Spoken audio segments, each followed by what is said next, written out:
And we're committed to civic, civil dialogue and discussions within Northern Kentucky. We started in 2007, and we've hosted over 70 events like this during that time. And our topics have ranged from everything from evolution to public service. Now, tonight's forum is actually our second forum on the airport and its importance to our region. So again, welcome, and thank you very much for supporting the Northern Kentucky Forum. I'd like to go ahead and thank the Met Center for hosting us this evening. I'd also like to thank our event partners, the Enquirer and the Cincinnatus Association. Now let me go ahead and welcome Bob Schrage, President of Cincinnatus.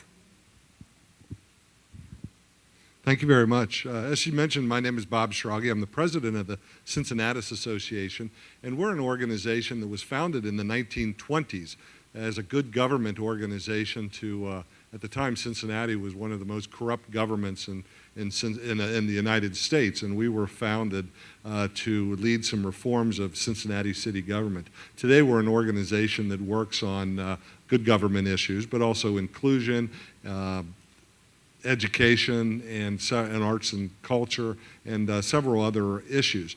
And we're very happy to be a co-sponsor tonight of this forum. And it's my pleasure to introduce our Master of Ceremony tonight, and that's James Pilcher, who is with the Cincinnati Enquirer. He's been a journalist for 25 years, and the last 15 with the Cincinnati Enquirer. And as many of you know, and we just saw his picture up on the screen, he's been really the lead reporter on issues related to CVG, and he's done a whole series of very informative of articles that have really led to tonight's forum and have led to a lot of discussion on the issues. So I'm very happy to introduce James, and I'll turn it over to him. And thank you very much for having us as a co-sponsor.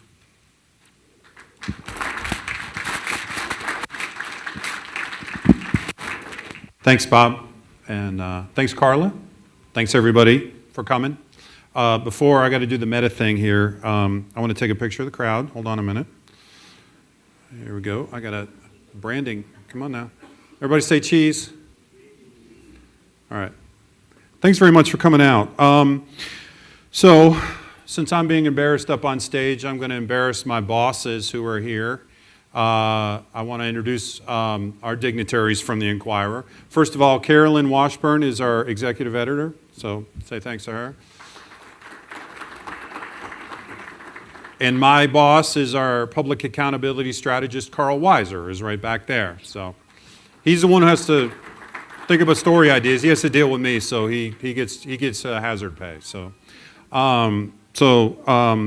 And I think the other person that I wanted to recognize who is a quote-unquote dignitary is in the audience is Dusty Rhodes, who is a Hamilton County auditor. I think he's around here, wants to wave. Hey, Dusty. Dusty and I have been sparring on the airport for 15 years, so want to make sure I got that shout out. So I also want to, and they're not here, but all of this nice, beautiful signage and branding and all the stuff you saw on our websites and everything else, that came out of our marketing shop, and I want to make sure that I give them a shout out. Michael Betts is our marketing coordinator with our newsroom, and Scott Fitzpatrick is our designer, and they did an incredible job, and everything I asked for they gave me, and it was like that, and it was just really, really great to work with them, so I want to make sure they get a shout out. So, and they also, I don't know if you guys saw, we had pop-up ads, we had ads in our newspaper. We really thought this was a big deal, so we put some money in we put some skin in the game too. With that, I'd like to also thank the NKY Forum and the Cincinnati Association for being our co-sponsor and allowing me to get up in front of everybody and talk. So anyway, so before we get started in talking about the present and the future, I want to talk just a second about the past. See, I have a confession to make. Barb Schempf knows this. I'm an aviation junkie. I've loved airplanes since I was a little kid. I did model airplanes.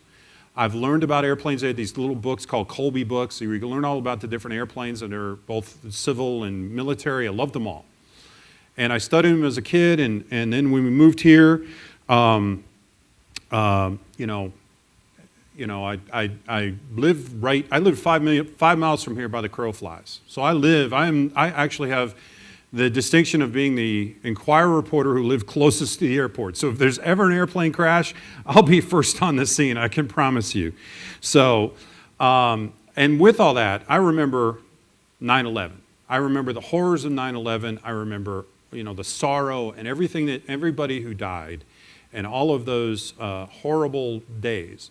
But the thing I remember the most is living right next to the airport. You get used to seeing planes every day. And back in the day, there were 700 flights a day back then. And what I remember the most about 9/11 is A, crying in front of my computer over all the people who died, and B, the silence at my house. For 3 days, it was silent. And what that meant to me was the heart of Cincinnati and the heart of northern Kentucky had stopped. It had just stopped. And to me, the airport is one of the major hearts or one of the major arteries of this region. We can say Kentucky versus Ohio versus whatever, but it's all of our, it's an important asset for all of us, and that day it just stopped. So thank you for indulging me on that. And so I just wanted, and that's why we're here, is to talk about it. So its importance, it's center of our community. So thank you for indulging me.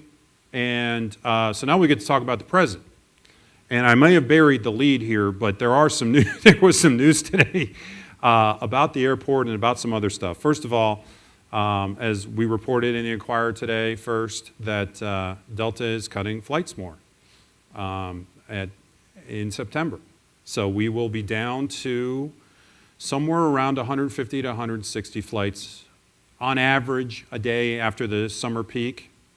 And that includes not only Delta, but that includes all the other carriers. Now, like I said, when I first started in 2000, 2001, we were well above 700 a day to more than 150, 130 cities.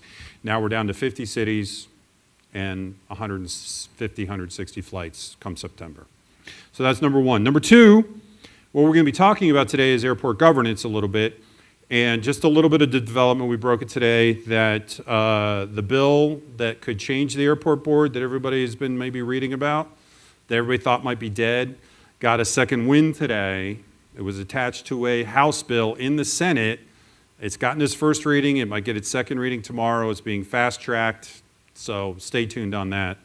And the third piece of news involves one of our esteemed panelists, and that is Ready Cincinnati put its annual report out today. And according to that, Ready says it helped create and retain nearly 8,500 jobs in Ohio in 2014, and that the agency landed 222 projects in 2014, and that was 15,000 new jobs in the region and $2.8 billion in capital investment. So just some news that's out there regarding all of this. So with that, I'd like to introduce our panel. I'm going to save the person who's going to present first last so she can just step up. So, and I do want to say that a couple members of the Kentucky State Legislature desperately wanted to be here, but they're going to be in session probably till midnight tonight and again tomorrow night because of the extended session, because of the weather, and that was specifically Adam Koenig and Diane St. Onge, who actually sponsored the first bill about the CVG board restructure. So they desperately wanted to be there. I want to make sure that they got acknowledged. So first, so here's our panel. Jonna Reeder is president and CEO of Ready Cincinnati, and she's worked for several other major corporations in northern Kentucky and Cincinnati, including Citibank and Duke Energy. Ready is a major economic development agency in Hamilton County charged with growing and attracting business and jobs for our region. Chris Knockelman, to her right, my left, is Judge Executive of Kenton County, which actually owns the airport. He took office in January after serving as Kenton County Fiscal Court Commissioner for several years. He's also a longtime member of the business community and a longtime mainstay as a heating, AV, AC, plumbing business in northern Kentucky. And finally, he made it. Thank you for braving the weather. Is Todd Portune, who is a Hamilton County commissioner, and he's been a mainstay in Hamilton County politics for nearly 2 decades now. And he has been involved in airport affairs ever since I came here, ever since his days on Cincinnati City Council when he was involved in Lunken, as well as CVG. So thanks very much for coming. And before I introduce our last panelist and our first presenter, just a few little tips. We will do question and answers here in about 45 minutes from the audience. If you want to do a question, there's a card in your program, and you say, here, fill it out, hold it up, and there will be people collecting them, and they will bring them to me. If I call your question, we'll bring you a mic just in case you want to have a conversation with whoever answers it. So it's not going to be just line up at the mic and whatever. So just want to make sure you knew about that. So finally, our first presenter, who's going to take us through about a 15-minute tour of the airport, past, present, future, is Barb Schempf. She's currently Vice President of Planning and Development for the Cincinnati Northern Kentucky Airport. I've personally known Barb 15 years. Before I even know what I was going to be doing at the Cincinnati Enquirer when I signed it in 2000 as an education reporter, one of my first phone calls as a private citizen was to Barb Schempf to find out how much noise was going to go over my potential house, which is now my current house in Burlington, Kentucky. And she's handled she's done just about every job at the airport. She's handled all with grace and dignity. And she's going to give us about a 15-minute overview on the changes at CVG over the years and where we stand now. So, Barb, take it away. Great. Thank you, James. I have to stand up because as Dusty Rhodes knows, right, us New Yorkers from Syracuse can't sit still when we talk with our hands. So I want to say thank you. Thank you to James and to this group for allowing me the opportunity to be with you tonight, to be with our distinguished panel, to talk about one of the most important assets in our community, which is CVG. You know, James mentioned he's known me for about 15 years since he started his adventure moving into Boone County. I actually just celebrated my 20th anniversary at the airport last year in 2014. Some joke and say I started at 12, but I didn't. But it's been just a great opportunity for me in my career, but also personally. You know, I am a transplant, and I will say this community has taken me in, and it's just been a wonderful experience. So I'm going to talk a little bit about my 20 years here at the airport quickly of what I've seen. I'm going to take you back in time, 1994 and 1999 time frame. Airline industry is booming across the world. We're seeing growth everywhere, not only just here at CVG. We can't build things fast enough to keep up with airline demand. The growth of the regional jet in the late 90s and early 2000s. What did that translate to at CVG? New runways, new state-of-the-art facilities. What did it translate to in our community? More jobs, new businesses coming to town. Exciting times. And very glad that I was part of that. And I know you were too.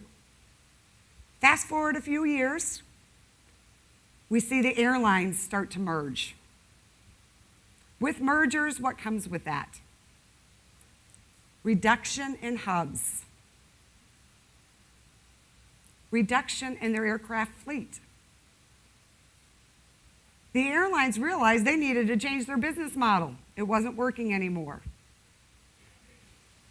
So why am I taking us down memory lane?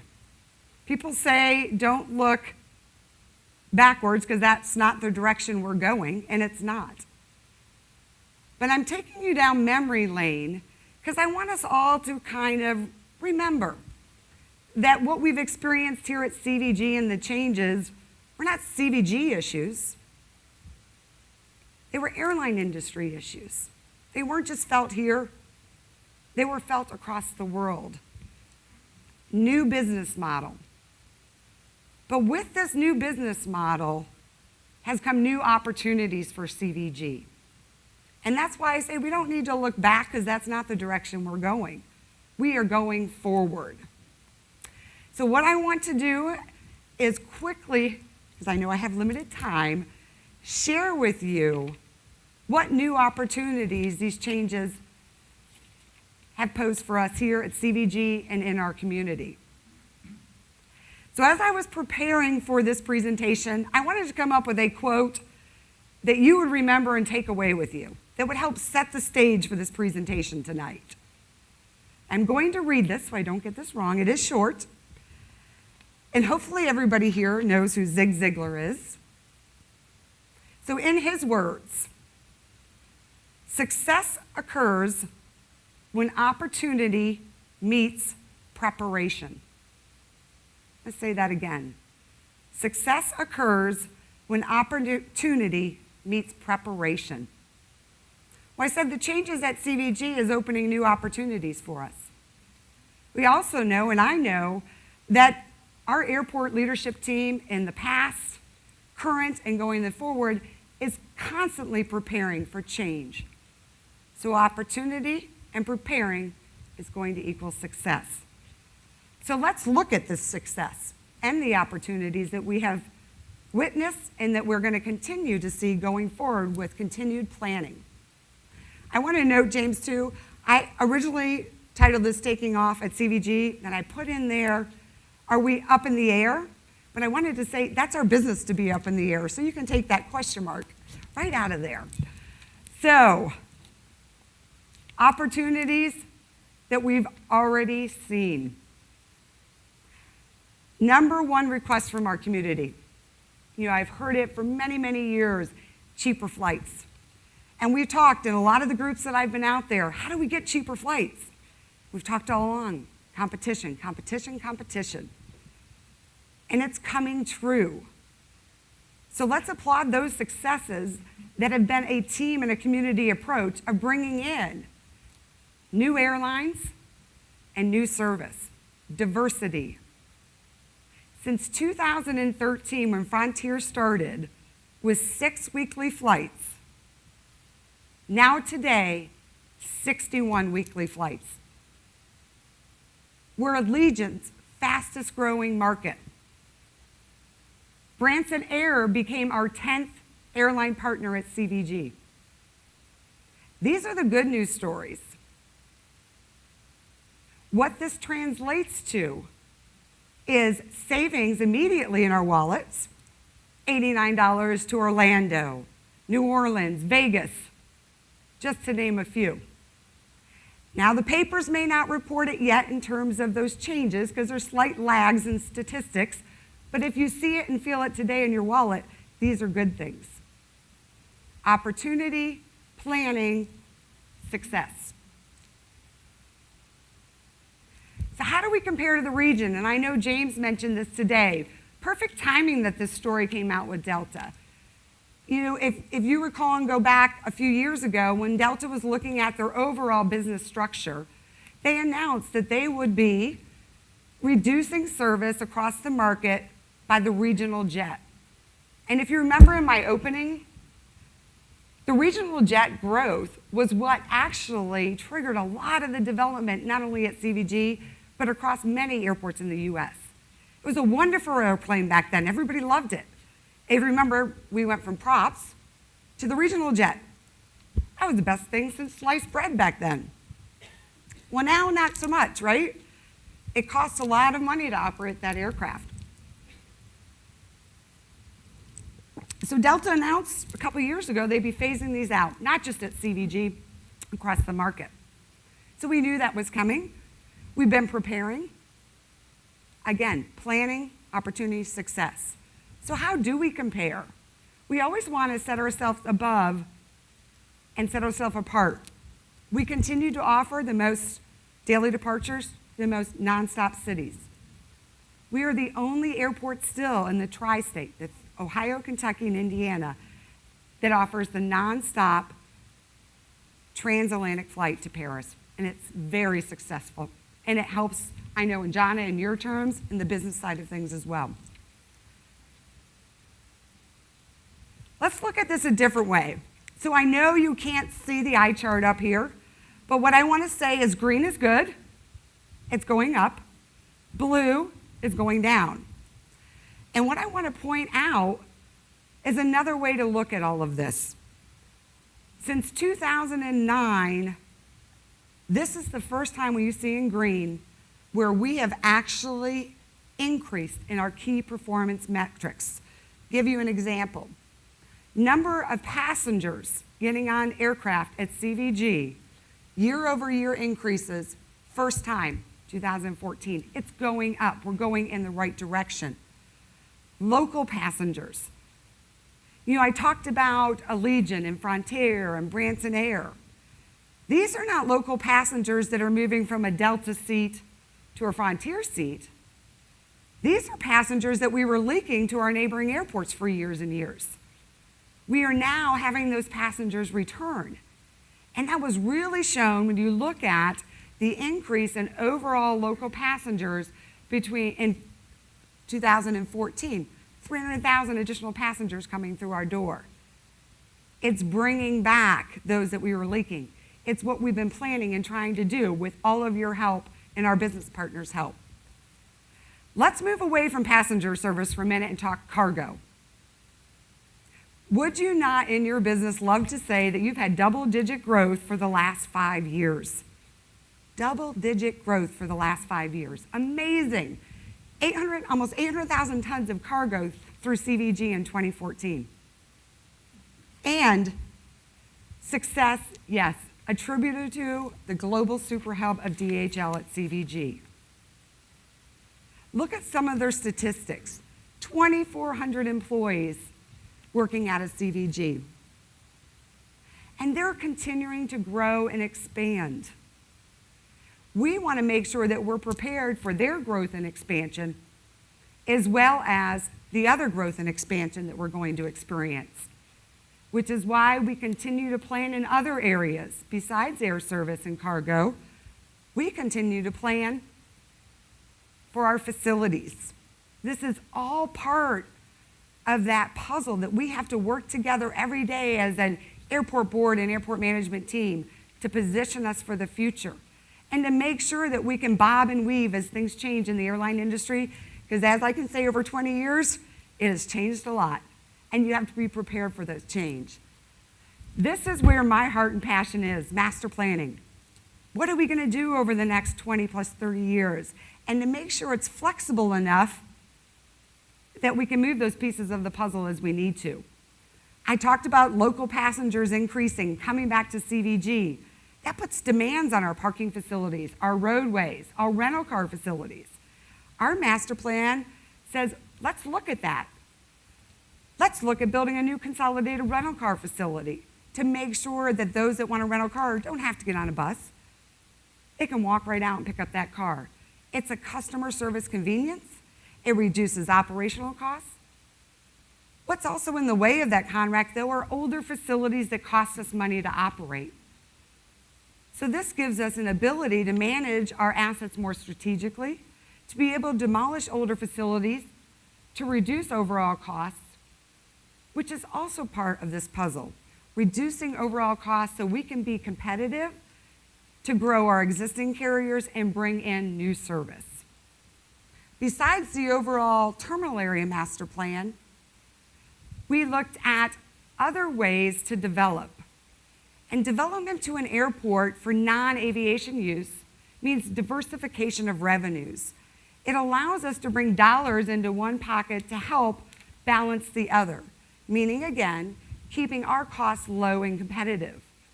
I've heard for years and years, especially when I go out, even at the grocery store, if CVG would lower their costs, the airlines would reduce their fares.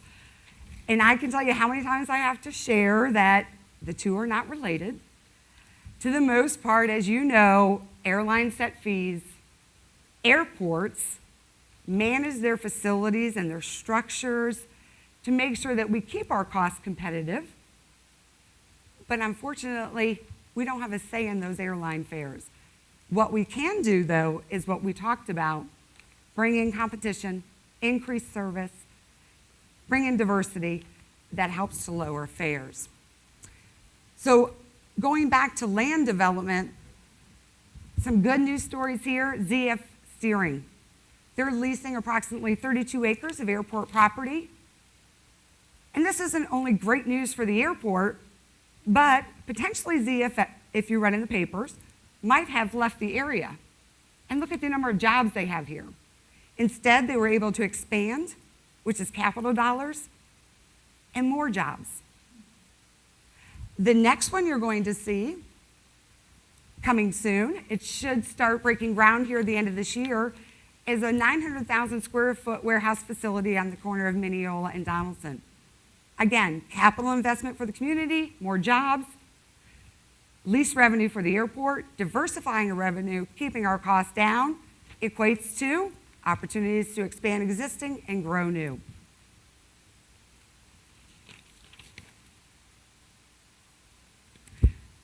Besides air service and planning from a master planning side of things, we have other areas that we have to look at a regular basis.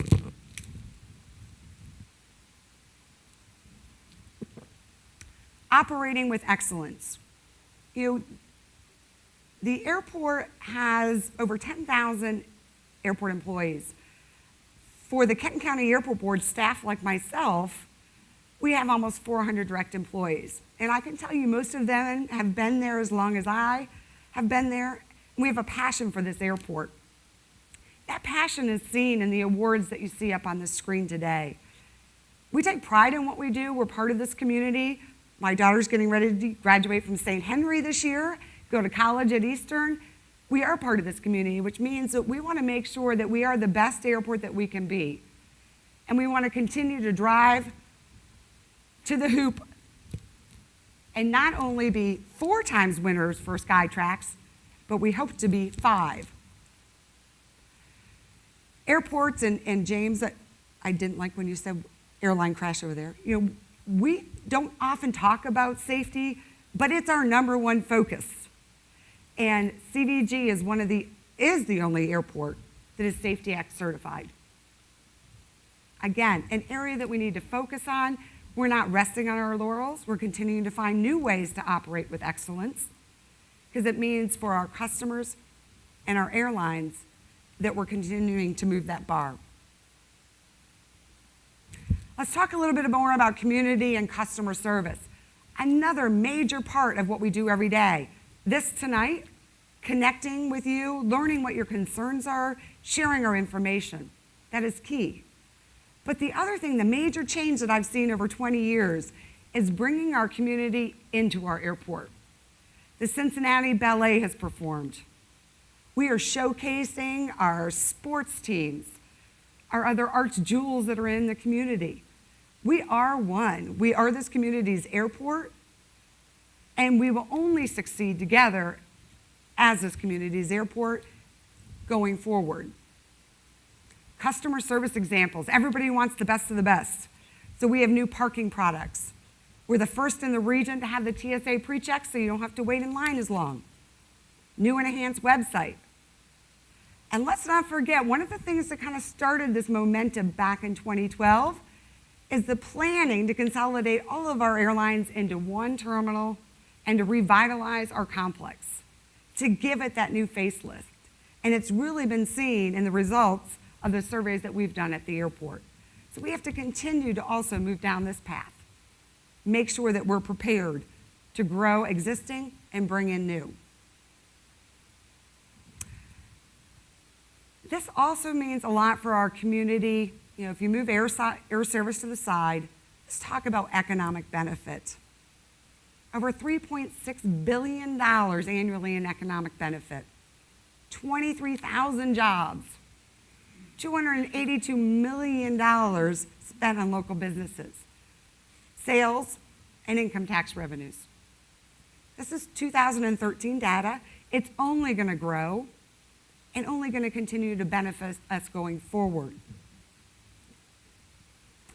I actually want to end my presentation as I started it and say thank you for the opportunity to be with you tonight, our distinguished panel, to talk about one of the most important assets in our community, CVG. I'm going to leave you, not going to really leave you, James is going to make me stay for questions, I think, but I'm going to leave you with this quote one more time from Zig Ziglar. Success occurs when opportunity meets preparation. Success occurs when opportunity meets preparation. We have been preparing. We will continue to prepare. We have opportunities, and we plan to be successful going forward. So I thank you for the time, and hopefully I kept it to the 10 to 15 minutes.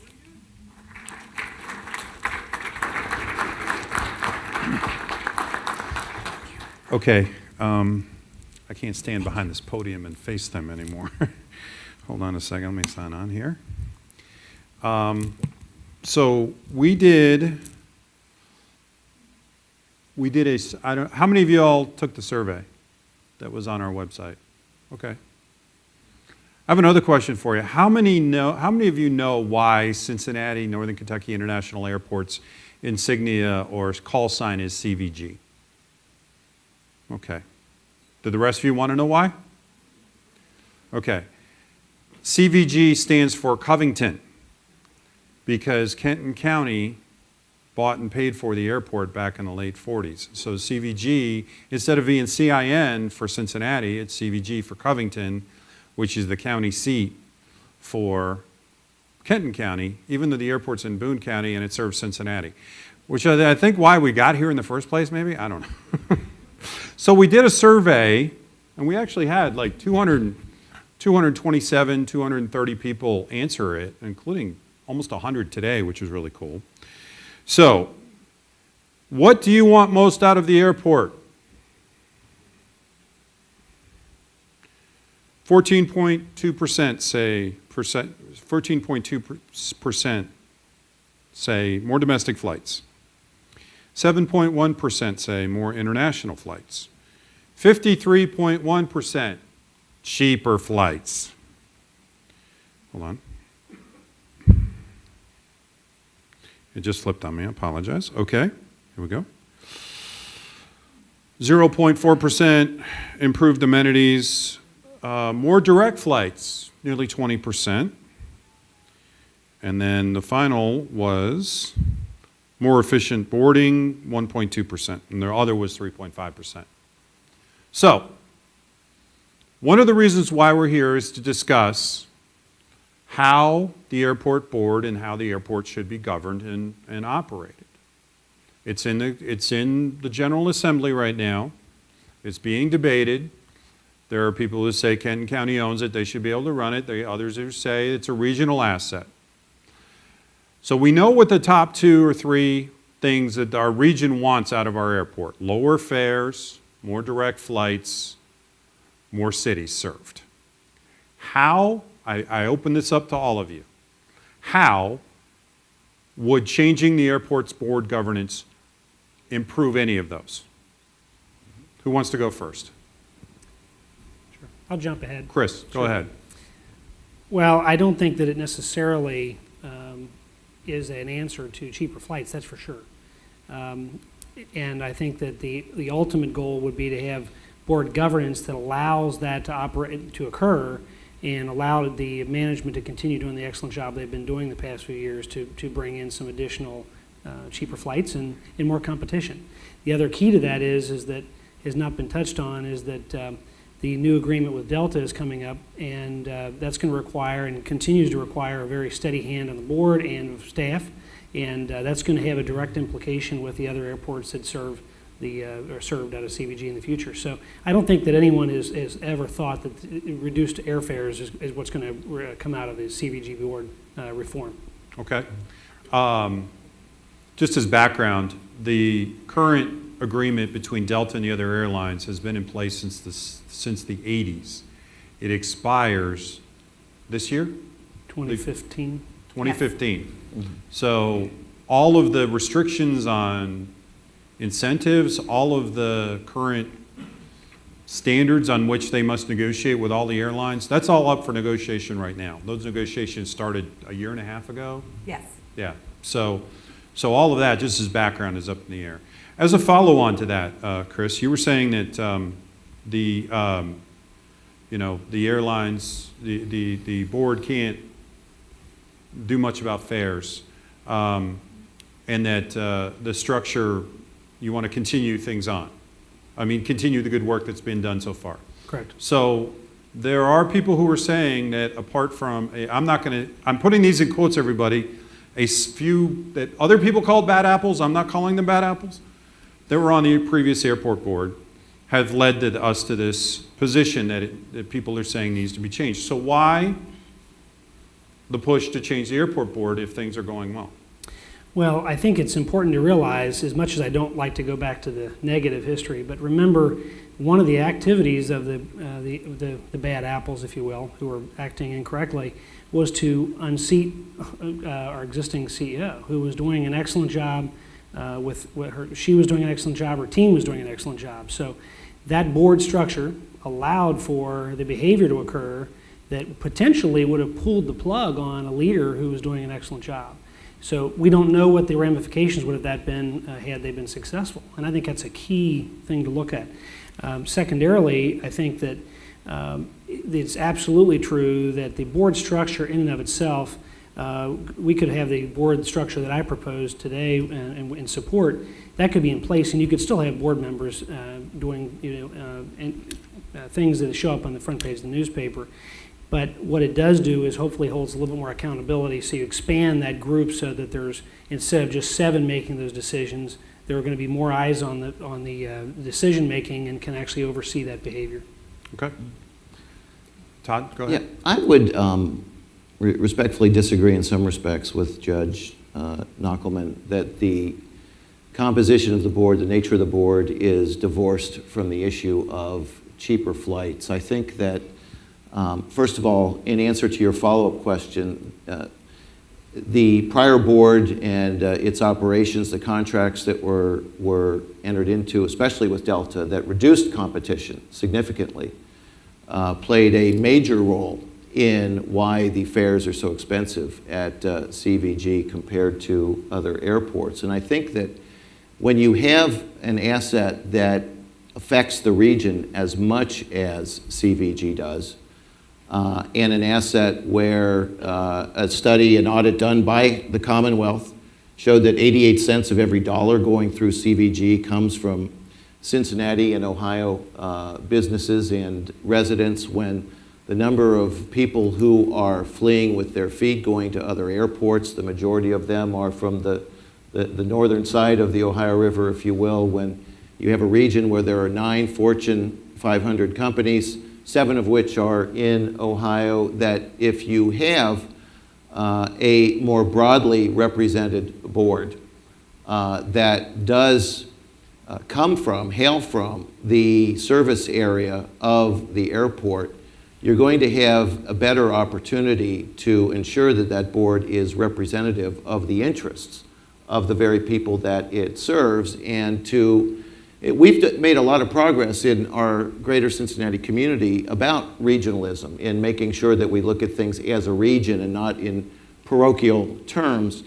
And this issue of governance of the airport should be viewed in that respect as well. And rather than retrenching and having every representative come just from Kentucky, to allow for representation from the entire service area can only be a plus and can only work to ensure that the interests and the desires of those that use the airport, that rely on the airport, which include not just our itinerant travelers for vacation purposes and leisure purposes, but especially for the business interests in the greater Cincinnati region, that a regionally representative board makes more sense and is more likely to guarantee those results. I'm glad you brought that up, because I actually had it down on my list to specifically ask you this, but now I can do it as a follow-up.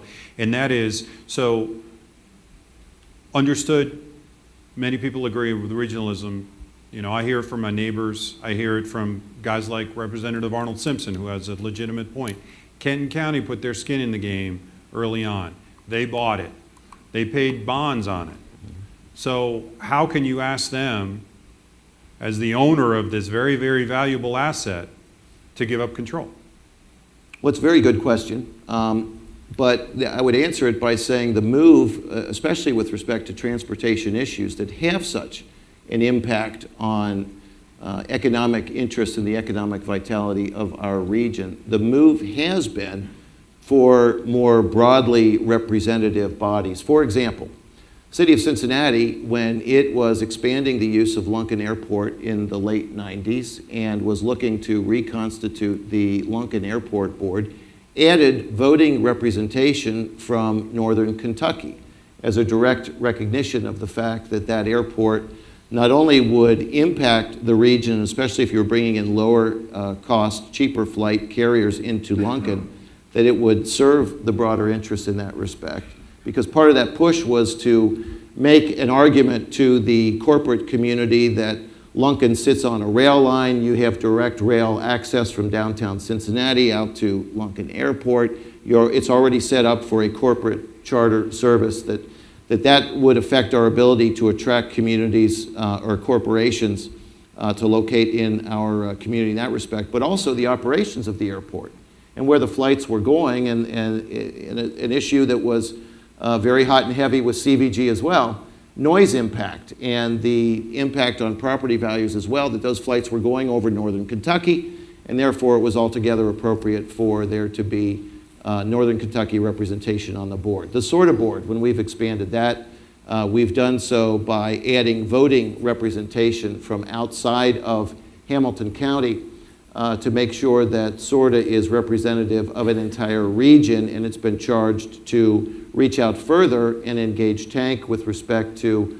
emerging and integration of service, and they are doing that. Even the Brent Spence Bridge, a bridge not owned by Ohio, but where Ohio has stepped up to the plate. Governor Kasich recently announced that Ohio would split the cost 50-50 with the Commonwealth with respect to direct public investment in the bridge. So the entire trend has been, with respect to these regional assets, for there to be a regional stake in the game and skin in the game, irrespective of what the origin was with respect to the first purchase, if you will, or first operations. We are looking ourselves as a region in this day, and especially with an issue that, like economic development, transportation service, that knows no jurisdictional bound at all. It's important for us to continue that trend with respect to regional approach and representation. Thank you. Next question is for Jana. So, how do you as a representative of the Cincinnati business community feel about the role of the airport right now? When I first got here, it was the bomb. It was the mother lode of attracting businesses here. Toyota moved here because of it. Ashland moved here because of it. And now Toyota is pulling out. Chiquita is pulled out because they said partly because of the connectivity of the airport. I mean, I don't think anybody's worried about P&G pulling out just yet because of the airport, but obviously those concerns exist. What does the business community really want out of the airport? I mean, I hear from the small business owners who want low fares, but then I hear from the P&Gers of the world who want frequency. They want frequency and they want connectivity. Convenience. So, because their company's paying for it. So, you know, I leave it up to you, you know, kind of to answer that question.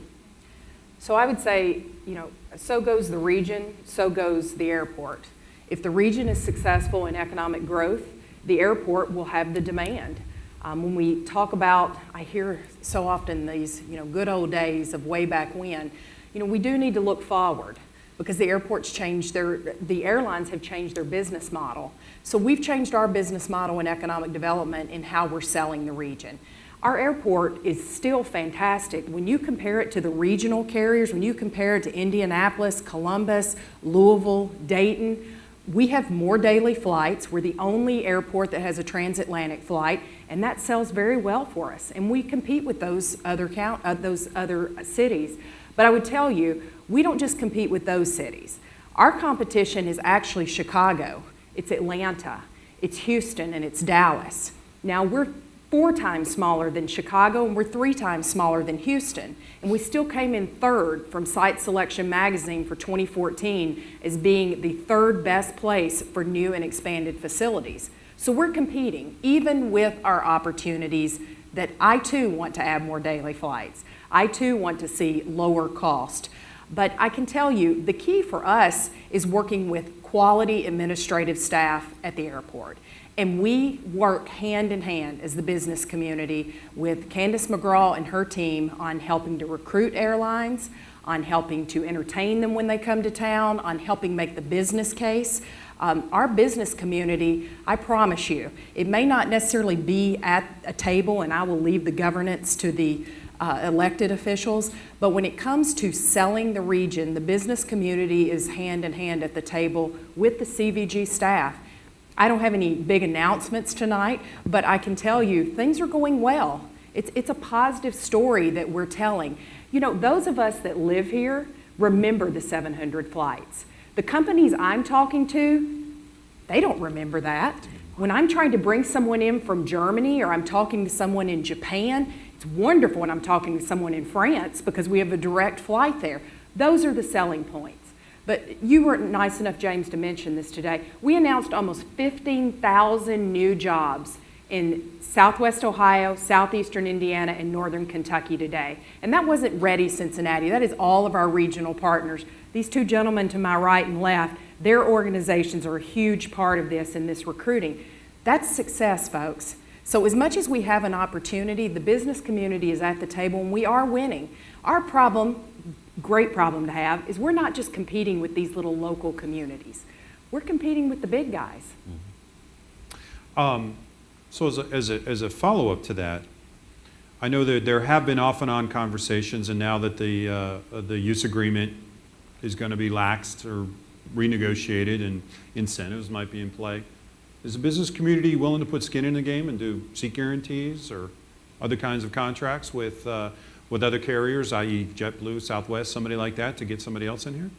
You know, the business community is interested in a return on investment, and it has to be a success for their business.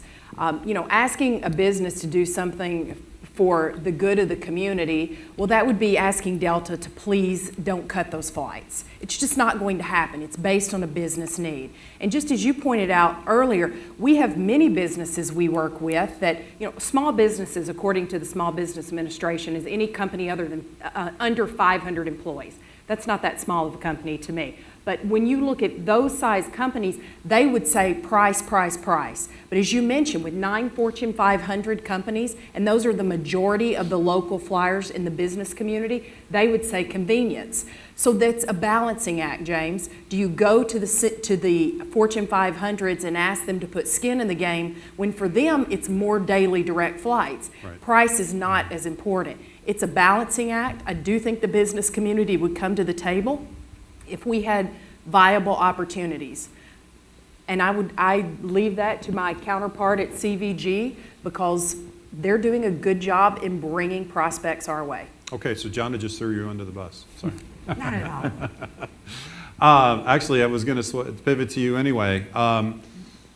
Covering aviation, a lot of experts have told me that the airport's main customer is not the passenger. It is the airline. You are there to serve the airline who is there to serve the passenger. As an addendum to that, and I just thought of this too, the other thing I've always told is that nobody that's a major carrier, i.e. JetBlue, Southwest, is ever going to come in here because they already serve our surrounding cities, costs a lot of money, and no offense to everybody, we are the 32nd biggest market in the country. We don't have enough local passengers to really go after, especially with Delta still having a sizable presence here. Those are some sizable challenges. How do you meet those? I'm going to take your second question first because I think that's a little bit easier to answer. You know, JetBlue and Southwest, they're not literally outside the door, but they're really outside the door watching what is occurring here at CVG. And the success of Frontier, Allegiant, is illustrating to them that our market, that we have a market, that our market will fly them, and that there's business opportunities here. So we are better positioned now than we have ever been to have the opportunity to bring a JetBlue and a Southwest in because of the success of the other carriers at CVG. So I strongly believe, and I know we've said it a few times, it's not if, it's when. And so let's continue to support the airport, support those carriers, and we'll start to see others coming through the door. I want to go back to your first question because, I slightly take offense. And you know me well enough that I've been out in this community, and whether it's a Delta, a DHL, a host that's operating Outback, somebody that we're buying, sound insulating, a noise complaint. I have, and pride, and most of our airport staff, as you know, pride ourselves on treating them all with the utmost respect. And they're all important to us because we can't operate as a business without all of those stakeholders and partners at the table. So I definitely would say that, we love them all, or we hate them all some days. No, I'm just kidding. We love them all, and we really do pride ourselves on making sure that we treat them with the utmost respect regardless of where they are in that stakeholder platform. I've got a couple more questions, but I do want to remind you to fill out your question cards because we're going to transition to the public question and answer session. So if you have a question card you filled out, hold it up. They'll start gathering them. I also want to embarrass my new boss in the back. His name is Mike Killian. He is our new news director, which is, I guess, the old managing editor. I don't know, but he's our new number 2. And I want to say welcome to Mike. I did see he made it in later. Okay, so Chris, Todd said more regional. The proposal that's in front of the General Assembly does do more regional, but it's all in Kentucky. Why not Ohio? They had some say before in the advisory board. Cincinnati and Hamilton County each got a seat. And to be honest, they were some of the more dynamic members on the whole board. Well, why not now? Why not in the final proposal? Well, a couple of points. I actually would agree with Commissioner Portune, probably far more than I would disagree with him, because I think that having Ohio residents with a vote on the board is something I've supported day one, and I still support that. However, look at the difficulty we've had in getting this reform bill put through, and there are no specific Ohio residents permitted by this statute, and we're still having a problem getting that accomplished. You're saying Kentuckians hate Ohioans? I think that the issue is we do need to be thinking, again, more regionally, and if we could have accomplished it, or if it would have come out of the task force that was formed to propose that, I surely would not have tried to stop that, because it's a good thing. It also doesn't preclude us, if the bill does go through and we have a 13-member board, it doesn't preclude having visionary leaders who happen to be Ohio residents participate in the discussion of the future of CVG. Just wouldn't allow them to have a vote. Well, they don't have a vote today. They have input, so it doesn't preclude that. It also does stipulate that out of the 8 Kenton County board members, 2 of them would be suggested by Hamilton County and Cincinnati. There are many Cincinnati Fortune 500 companies who have executives and people who have of great intellect who live in Kentucky. So we've got a great pool of people who can be recommended, as well as advisors who can be brought in if they want to on their own. Those meetings are public to begin with to offer insight. So I think that the issue is those who want to see a strong CVG governance, I would suggest all want to see input from the entire region. We've got to take things in baby steps, and this is hopefully we can get this first step accomplished. How do you answer the critics who say that it actually takes more influence away from Ohio and Kentucky? Because it does away pretty much with the advisory board. For his background, currently there's an advisory board that serves on committees alongside the 7 fully voting members. And those people can actually chair and vote on committees. And I don't know if you've ever been to an airport board meeting, but whatever the committee says pretty much goes.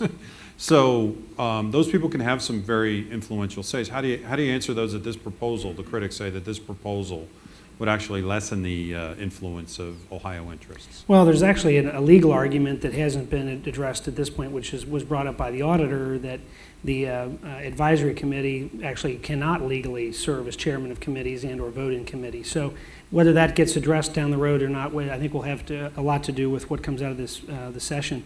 Number 2 is, I think, to not to completely repeat myself, but remember, we now have an opportunity where the city of Cincinnati and Hamilton County can propose 2 members who will be voting members.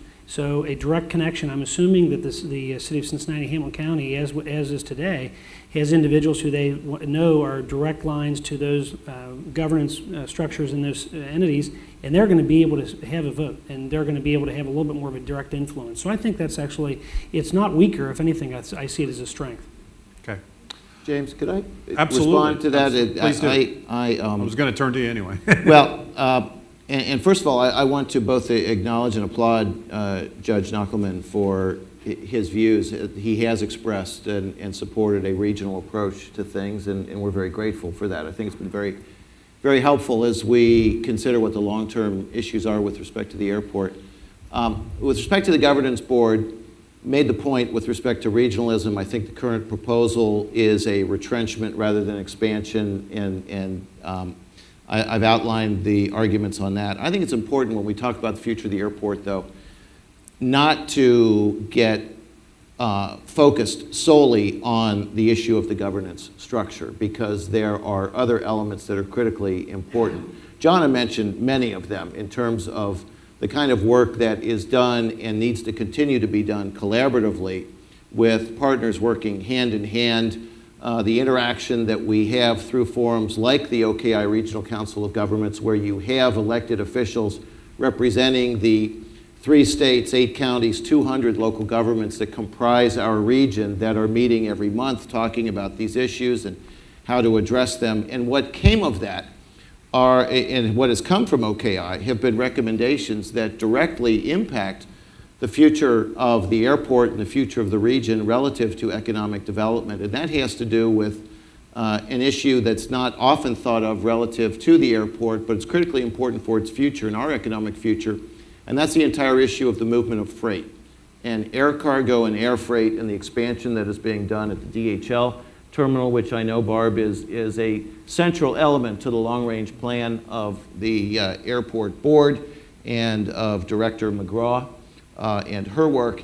And to that end, our region has staked out a claim that we want to sell Greater Cincinnati as the inland center of the movement of commerce for North America, the inland port of choice to partner with Eastern Seaboard ports and Gulf ports with respect to the movement of freight, to get it up into our area where it can then either by air or by road or by rail go to next day delivery as quickly as possible. So the OKI freight study made several recommendations that directly relate to improving the connectivity to the DHL terminal, in focusing on that being a priority for a region in terms of investment. And those issues not only are outside of the governance structure, but they are being actively worked on by governments and leaders in the region, not the least of which is Hamilton County. And through the Hamilton County Transportation Improvement District, where we have undertaken implementing these recommendations from OKI as a priority task for the district. And so we're focused on improvements with respect to terminal facilities. We've introduced a proposal that would help to fund the debt service for express rail service from downtown to the airport, and from Queensgate to the DHL terminal, and things of that nature. So beyond the governance structure, there's a whole other story that needs to be told, is being worked on collaboratively by leadership in our entire region. That's critical to the future of the airport. And that gets into the whole regionalism discussion that needs to happen around the Bryant Spence, given that that's such a major corridor and everything. That's obviously a topic for another time. I want to remind everybody, if anybody's on Twitter, we're at hashtag CVG Future. I can't tweet. I'm a Twitter addict, as my wife knows. But obviously I can't tweet up here, so everybody tweet for me. Say, hey. Anyway, so I've got some questions here. And if I'll call your name, and if you want to, you can stand up. If you want to follow up, we have some mics. Just let me know when you're going to turn yours on so I can turn mine off. We're on the same channel. Garth Kuhnheim says, his question is that the Enquirer in 2014 claimed, his quotation marks, not mine, that the board is broken at the airport. When everybody is responsible, no one is responsible. How is dividing board appointments going to solve the board is broken problem? Garth, are you here? You want to stand up? You read it word for word, and that's the question. Okay. I would argue that the term broken is, it's a headline, first of all. Did the board and does the board need to be reworked? And I think the comment, the part of the question is that how does that help it in the future? Is that the final point that, Garth, you're making? When everyone is responsible, no one. The accountability issue. Great point. Well, and I'm glad you asked it. There's a good example where one person was responsible for those appointments and didn't take action as he should have done. Now, some have argued that the election decided that and spoke to that point. I don't want to wait for elections to make sure that people are held accountable. That's the right way for sure. But I also believe that in a situation where you have a consolidated group, and essentially out of 7 members, 4 could decide everything. And I think you have an opportunity for a missed opportunity for accountability. And I'll speak to the point as well, but one of the things we did with the task force, as well as some homework that I did, is reached out to a lot of people who were very, very knowledgeable and interested in the long-term success of CVG, and also very, very involved in large organizations. And one of the things they saw firsthand was they said, when the board was acting at its worst, not its best, because when things are good, it's easy to ride along and move along. But when things were operating at its worst, the structure didn't allow for the accountability to step up. And that's what I was most concerned about.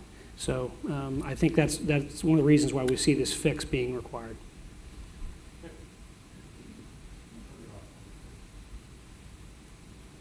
Said, remember the 5-second rule. It takes a minute to turn on. So, okay, Lee Robinson. This is a question from Lee Robinson for Barbara Schempf. It's actually a good question. I fly to Paris this Thursday. I hear rumors that the flight may be in jeopardy.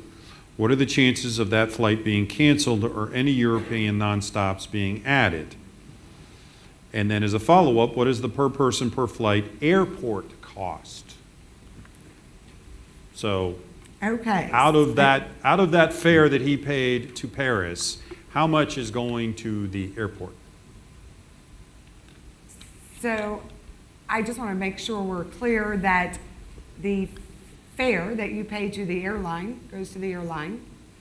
What CVG has in place, similar to other airports across the U.S., is a passenger facility charge that helps to pay for infrastructure improvements at the airport that are eligible, primarily our runway system, taxiway system, our terminals.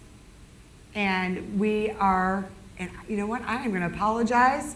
I've been out of some of this, but the numbers, whether we dropped from $4 to back down to $3 per segment. So I might have to owe you that in terms of what comes back to the airport. So again, that's used for infrastructure improvements to make sure we can continue to be ready and positioned for the future. I think the question was also that how much is the airline paying you out of that fare for rental things, landing fees, things like that? So that's not an easy answer. What I can tell you is our average cost per enplaned passenger, which is the typical industry benchmark in terms of your cost structure, that we are around $9 to $11 cost per enplaned passenger. I'll give you an example. Cleveland was closer to $13. Indianapolis is much higher because of their new terminal facilities and a lot of the debt that they have there. So we're very competitive in terms of our cost per enplaned passenger. In terms of the international flight, what we have heard from Delta and continue to hear is that flight is performing very well, especially from a cargo perspective, which helps to pay for the flight, what's going in the belly and going across the pond, as well as the passenger load factor in that particular aircraft, because they're not just going to Paris, they're going to Paris and beyond, which is one of our selling points as our team is out talking about increasing international services. Look, we still have demand for beyond Paris, and we're out there making that business case, and that Paris flights help us illustrate that.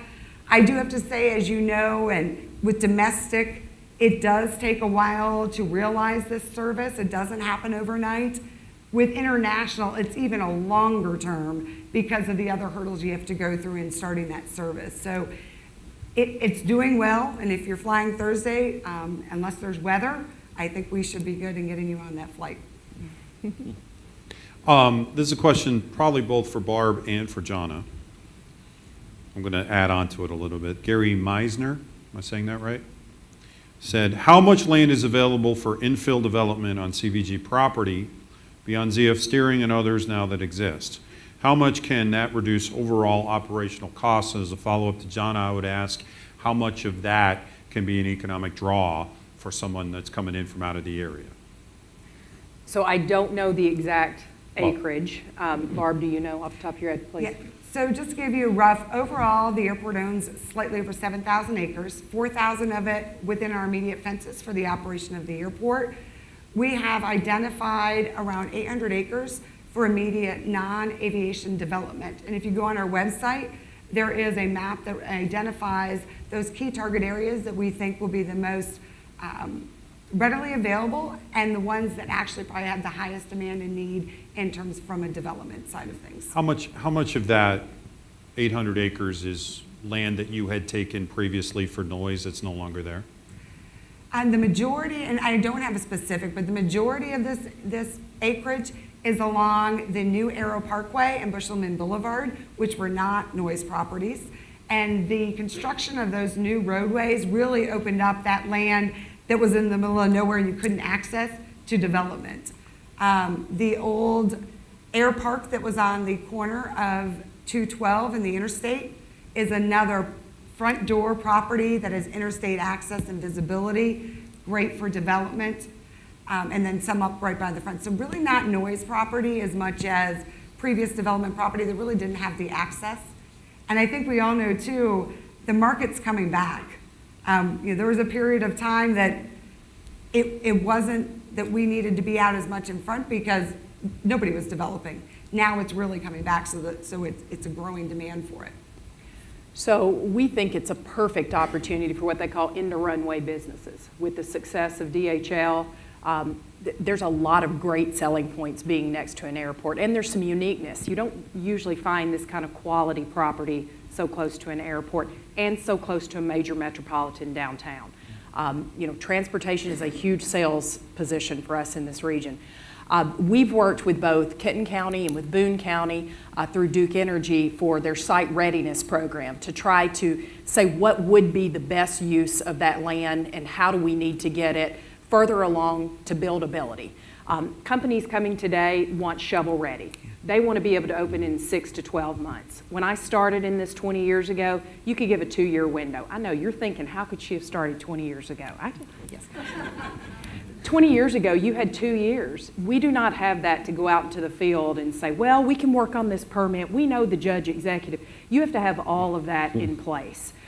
So making sure that we're closer to shovel ready is key. I do agree the airport's doing a really good job of pushing that, especially now that the markets come back. For Ready Cincinnati, where we cringe is when we cannot respond to an RFI, which is a request for information, when a company is looking and we don't have the property available for them. And that means either shovel ready or the right ceiling heights or the right bay doors or right interstate access. And we're a beautiful older community. So having brand new facilities that are major manufacturing hubs, we have some opportunity there. So I'm working with a lot of our elected officials and their local economic developers to say, we've got to get in front of this trend. As Barb said, success occurs when opportunity meets preparation. We need to do some preparation, but this land is key for what we're trying to do. And I am just as devastated as everyone else about Toyota leaving. It's huge for us on all kinds of fronts, but it's also an opportunity. That's a nice facility on a major interstate, easy airport access. We'll be marketing it hard. And from what all of our reporting indicated, that was, as much as Chiquita said, hey, the airport was part of our problem, that was not necessarily one of the death knells for Toyota here. That was, correct me if I'm wrong, that never seemed to come up much in the conversation, even as much as it was a major issue for them coming here in the first place. So, You know, companies come and go for all kinds of reasons, and sometimes you'll never know the real Yeah. reasons. I've known companies that have chosen an area because their spouse liked the golf course. I mean, you really, there are all kinds of reasons. But I can tell you, if you want to get in front of the game, you have to have the right sites. So as I said, you have to have that preparation for shovel-ready or the right buildings. So infrastructure is key. You have to have talent. That is the other thing that every company is looking for now. The airport is a major driver, it is, but it's for the right company. If you're a manufacturing company, there are going to be other factors that are going to be maybe more important, such as the freight issues with rail or waterway or otherwise. It just depends on what the company is looking for. And as far as Chiquita, no comment. okay. There were a lot of factors in that decision. And if you don't know, they've now left Charlotte. So they moved to Charlotte and they now are leaving the country. So. Okay, this is from Will Turwart, who actually submitted 3 questions. I'm going to pick one of them. I'm going to paraphrase it a little bit. He writes, if the airport runs a loss, are you aware Kenton County taxpayers will be on the hook? And he showed it to me beforehand. He's referring to the original document that the Kenton County Commission created when they helped create the airport. Not to get in the weeds too much here, but since then, the airport has been designed as a residual. Is that the correct term? We are. It's a residual airport, which means that the airlines, if the airlines and the airport agree on a budget every year, they say, okay, here's your costs, here's what you can spend, and they all come to an agreement, and they say, okay, and the airport has final approval. And if they run over that budget and they take a loss, the airports are on the hook to pay that loss back. Am I correct? Basically? Yes. What I do want to clarify, and I think you said it at the beginning, and one thing is that the airport is owned by the Kenton County Airport Board, not Kenton County. Okay. So regardless of the type of use and lease agreement that we have with our airlines, under the FAA regulations, an airport has to be self-sustaining, meaning that we do not receive local tax dollars, nor can we levy from a tax side of things. We have to be able to generate our own dollars and be self-sustaining, meaning that we have to be able to cover our bills. And it also means that we can't send our money elsewhere. So there are airports that are city-run, there's airports that are port authorities, we happen to be an airport board. So there is always that little bit of confusion. So the short answer is, if we have a shortfall today in 2015, in terms of revenue, then the airlines, our signatory carriers, will make that up. If we go over in expenses, then the limited dollars that we've had over a period of time that are in the airport's control, we would have to make it up. So there's a slight difference. Look forward into 2016 in our new use and lease agreement. We're going to have both types of models, but at the end of the day, it will be more of a business structure. But again, self-sustaining airport, not tax dollars. Right. So if we can't make it up, it won't come back out to a community. As an aside, I lived in Atlanta for a couple of years. In Atlanta, the city of Atlanta, much like the city of Cleveland, owns the airport. And if you want to talk about this being political, I can tell you when you get a city council involved, it's a much different story. And actually, the city of Atlanta got into a lot of trouble because they raided the airport's fund and put it into their general fund, and it led to major scandals at the airport. Just And as an James, aside. if I may add just two Absolutely. quick points, I think, and Barb can correct me if I'm wrong, but two points that I think most people realize is the financial, the major part of the revenue source for the airport board is parking. So parking, concessions, it's not fees, it's not the airlines, number one. Number two is the airport is debt-free. Financially, it's the beautiful asset that sits there is not sitting with a huge debt on it, so, which is unprecedented, really. So those are selling factors that puts the airport in a great financial condition. And I've been getting financial reports from the airport now for over 8 years, and not once have I seen expenditures exceed budget, and I haven't seen the financials not turn out to be, even in these economic downturns, you've not seen the airport ever reach that level. So, the sun's going to rise tomorrow, and CVG will continue to be successful. And which is, Jake- I'm sorry. I'm sorry. I was going to say, it's just on a follow-up, which is amazing considering that, well, they got $100 million from, just as a grant from the federal government for that new runway, but they also did take out some bonds, which they've pretty much paid off. if I understand correctly. And Judge But I'm wrong. Lockman, thank you to remind too, we have past board members in the room, current board members in the room, past airport staff in the room, and current airport staff in the room. And I want to say, if anybody knows our finance team, is that they have a long-term planning to make sure that we are positioned from our bond market, where we retired that debt.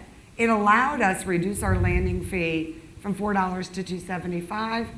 And as we're going forward in the new use and lease agreement, it's going to allow us to keep that stable, competitive fee structure, and which again is because of what has happened in the past and carried forward to make sure that we are positioned financially to succeed. So thank you for bringing that up. But I think this discussion is also helps to inform the debate about the governance structure in the board and the regional nature of it, or the importance of the regional nature of it, because the premise of it being a Kenton County entity or asset is based on the assumption that it's owned by the county and supported by the taxpayers of the county, when in fact that's not the case. The county is not providing direct funding to the operations of the airport. As I understand it, it's not on the financial statements or books of the county. There are no fees that are remitted back or tax revenues that are directly remitted back, all of which argues in favor of looking at it as a broader regional asset. And again, not that, and I'm not arguing, nor have I, that you need proportional representation, that just because we live in a region where the majority of the population is in Ohio, that the majority of the board seats need to come from Ohio or anything like that. But I do believe in representative governance with respect to an asset that has such an impact, fiscal impact, quality of life impact on our region. And again, this discussion, factual discussion of exactly how the ownership structure is set up and the financial structure is set up argues more in favor of broader regional representation than against it. I'm glad you brought that up, because the next two questions were kind of coming your way. Again, this is Will, and this gets to a perception. You just talk about factual, but there is a perception is reality argument to be made here, and that is, I live here, I hear all of this, and there's an attitude that, it's just the big boy Ohio trying to come take ours. And I admire you for coming into enemy territory. What's your favorite college basketball team? The Oberlin College Yeomen. Well, that's a good answer. James, if I could add one quick thing. I might add on that, though. I am a Kentucky Colonel and a Duke of Hazard. So for whatever that's worth, it's... Are you going to say go Wildcats for me? Are you going to say that? No. And just for clarification, too, and the challenge is that it's kind of a legal question, but there's actually an argument which I do believe in. Right now, it hasn't been on the asset listing of the county. Mm-hmm. The argument has been that it was a mistake from some 20 years ago, and the actual treasurer at the time said, hey, we just didn't think about it. The $400,000 plus that was invested by the fiscal court will actually be listed, but that is nothing more than an audit function. Mm-hmm. But again, the argument of CVG board or whether it be Kenton County Fiscal Court, quite frankly, becomes moot. And it doesn't affect our bonding capacity, that the county, et cetera. But what it does do is think about it this way, is that it is ownership, and there is probably dual ownership if you really got down to it. No one's going to go to court over that. But if you had a business and an organization and you had an opportunity to have experts come in and serve on your board, I have a business myself. If I want to have advisors come in who are not owners, but I want to get their input, wouldn't that be a smart thing to do? You see that on P&G. Well, there are all kinds of the board members who serve on P&G's board who are in corporations across this country and serve to give input to the organization. That's the kind of vision that I think CVG needs. So. And then this is another question from Will Terwart. And as a follow-up, this is from Bill. And Will reminds us that Cincinnati, Hamilton County, did have several chances to build an airport and declined in the 50s and 60s. And obviously Lunken had its issues back in the 30s and 40s.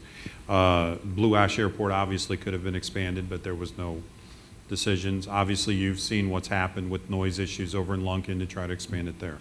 So he wanted to remind us and kind of raise that as an issue. And next one's from Bill Marksbury, and this gets to the attitudes, I think.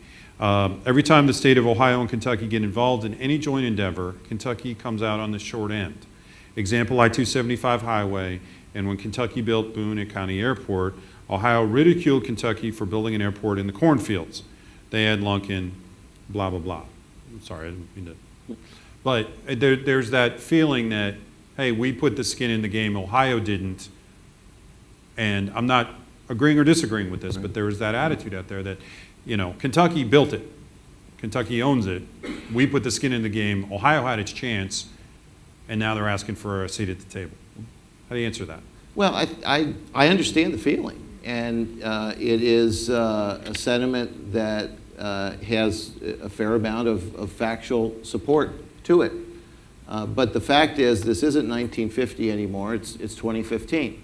And we are a much different region today than we were 60 years ago. And the airport board in its current operation with the advisory board did have expanded membership with direct appointments from Ohio to ensure that those views are appropriately represented. And James, you discussed how important that committee structure is on the current airport board that will be done away with. And so you have, rather than maintaining or moving forward with a more progressive regional view, you have actually a retrenchment of the progress that has been made that is out of sorts with steps that have been taken recently in Ohio with respect to major infrastructure projects that affect the region. Brent Spence Bridge, it's owned by the Commonwealth today, but Ohio is shelling in 50% of the cost per the statement of Governor Kasich. I discussed what the city of Cincinnati unilaterally did with respect to Lunkin Airport, other transportation moves that are taken relative to I-275. I, as president of the OKI Board of Directors, led the fight to have adopted by OKI the Kentucky 536 study that now has been approved by resolution. It's being funded, and OKI is moving forward toward seeing funding for and the completion of what will be Kentucky's version of the cross-county highway to open up development in Kentucky. So this is what's going on in 2015. And I think we can be stuck in what happened 60 years ago, or we can acknowledge that as a region, there have been fights, there have been battles, there have been feelings that have been hurt, but I think one of the reasons why we have all the progress that's being made today is because we finally come to a point where we've achieved critical mass, not only in our development, but in our regional and leadership approach, that we are one region and we sink or swim as a region, not as individual component parts. A few minutes left. Anybody else want to follow up on that? You know, I'll just add that when we go out to try to sell our region to a prospect, a company looking to relocate or to expand either into the U.S. or from the U.S., you know, we take representatives from northern Kentucky, from southwest Ohio, and that's everywhere from Butler County to Hamilton County, and from southeastern Indiana, because we are stronger together. When we're meeting with that prospect, if there's something they need property-wise or talent-wise, and we can't meet it in one state, now I'm going to open up a whole nother can of worms, but you know, right to work. Well, Indiana has it, and my other two states I promote don't. My goal is to get them into our region. So as a team, we sell the region. It's disheartening for someone that didn't grow up here, that I've dedicated my career to this community. I've been here 14 years and chosen to stay here because I think that this is a place that we get things done. I hope we don't look back 50 years and try to stick with what used to be. I don't know the answer on governance, but I can tell you we're a lot stronger together as a team, and it's powerful when we can take 3 states into a room to talk to a company and say, what do you need? We'll make it happen.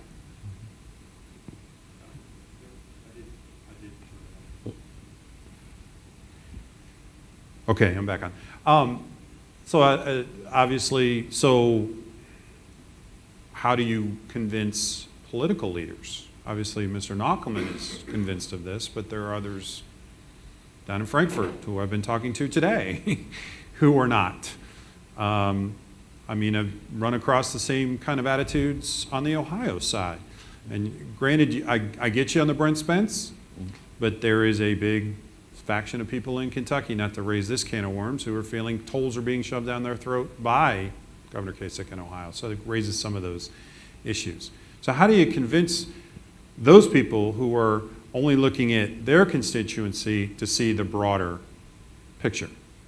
Well, I think overall, James, is that of those who I speak to, if you take politics out of it, I do believe by far the majority of individuals feel that the right mindset is by working together, we're going to have a lot more to accomplish together. Cincinnati, if I would ask the question, what would Northern Kentucky look like if Cincinnati weren't successful and vice versa? We are directly connected to each other's success. And I think you made a point, and I'm repeating it from John's perspective, is that when businesses and individuals come into Cincinnati, greater Cincinnati, Northern Kentucky area, they don't care about the boundaries of Kenton County and Boone and Campbell. We have to be responsible with with our history, but the history shouldn't hold us back from really some huge opportunities for successes. Are there always risks? Yes. But my feeling is if the risk is minuscule and the opportunity is far greater, why not move forward? And I think that those who might say, let's do nothing or leave it alone, and I would love to have a more perfect structure down the road. But, and this is an example of something we can move forward with, take the first steps, take the second steps, and then move forward down the road. And I would add, if I could, James, to what Judge Knockelman said, that it's all about continuing to make the progress, working together. Whether the bill is changed to allow for broader representation or not, we're going to end up with a board that will govern, and we're all going to have to find a way to make that work one way or the other. And we'll continue to make progress together as a region. And I do honestly believe that progress is going to mean more and more that our elected leaders are working together and calling for the representation of the region as opposed to narrower parochial interests, because we're all interconnected. And the success of Cincinnati, Hamilton County is directly dependent upon the success of Covington, Kenton County, and Northern Kentucky, and Lawrenceburg, Dearborn County. And we are all connected, and I've had, believe me, the privilege that I've had in serving on the OKI board and as its president the past 2 years has shown me how much the elected leadership in our region truly does understand and is working to work together to sell our region. And with it, with the success of the region, every one of our individual jurisdictions, the almost 200 in 8 counties in Ohio, Kentucky, and Indiana, will succeed as well. That old saying, a rising tide lifts all boats, it sure does. And to that point, I got 2 questions that are kind of related. I can probably even myself try to answer one of them. One is from Jenny O'Donnell. What is the downside to having an Ohio and Indiana vote on the board, particularly in the spirit of regionalism, which we were just talking about? And Mr. Patrick Sowers says, given that 2 voting members of the airport board were from Cincinnati 2 years ago, why is it only now a legal issue? I'm going to leave the legal issue to Mr. Knockelman. I can say that they kind of related, because I don't think anybody, apart from some people who feel that Kenton County needs to be fairly compensated for giving up control, there's necessarily a downside other than that. But there are, which I'll let Mr. Knockelman say, some people say there are legal issues, constitutional issues. I'll let you address that. And actually, I commended Judge Arlinghouse to that point. I walked up after he made the 2 appointments who were Ohio residents. I commended him for it then, and I do now, that when they went on to serve on the airport board. That was a very smart decision. They were big thinkers. The challenge is when you ask the legal minds who serve the board today, they will say that they would not allow that to happen today. They would have to recommend to the board that they would not be appropriate for them to take the oath of office, which would require them to be a resident of the Commonwealth. Again, that's a legal issue. Moving forward, it's been, quite frankly, been made aware because of some of the past goings on of some of the board, a few board members, just a few, and I do want to point that out real quickly. 99% of past and present board members have served with absolute distinction and have done a phenomenal job and done a great thing for the community. So I don't want to ever make sure that that's very clear. I want to make sure it's very clear, but secondarily is that with this legal issue, we've now been told by many who are in the leadership that they would not be able to serve today if they were Ohio residents. Maybe an opportunity for us to work on that in the future. Okay, you each get, I know it's going to be hard, 20 seconds to wrap up. I want to thank everybody, give our panel a hand. And 20 seconds really quick, just to wrap up. It's 5 past 8:30, and it's my time to turn it over to somebody else, but I'd like to give you guys a chance to just close out. So I'm probably the fastest at 20 seconds. I can go first. The shot clock is on, right? And I'll say go UK, 31-0, not done yet. And I can't say I'm not wearing my orange and blue because of what came out this past weekend, but I am still a fan of them as well. I want to say thank you so much again for the opportunity to be here. I didn't mention at the beginning, but Candace McGraw, our CEO, would have been here. And she is out of town, and hopefully we'll hear some more about that in the coming week of some good news coming out of that. And also, just to say, continue to support CVG. Our success is together. And again, come out and fly us. Give me a call if you have any questions. We have a great team, and we're here to help any way we can. Thank you. I'd like to thank all of you for coming out tonight. James, thank you and the Enquirer for your work in hosting this at the Met Center. What a great facility that this is. Regardless of the governance structure, and it's a debated issue, and there are strong opinions on both sides of that equation. We are operating as one region, and we need to continue to work as one region together to improve our major assets like the airport. And the issues with respect to the airport, I'll just close on this, go way beyond the governance structure. It involves not just cheap flights, but how we better utilize the DHL terminal and capitalize on the importance of freight in our community as an economic driver as well. I just appreciate the opportunity to be included this evening. I think healthy debate is so important on any discussion, but I appreciate the decorum.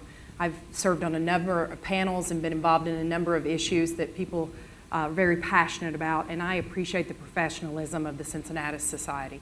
The airport is a key driver, but we're seeing big successes in the region, and I hope that you'll help us continue that momentum.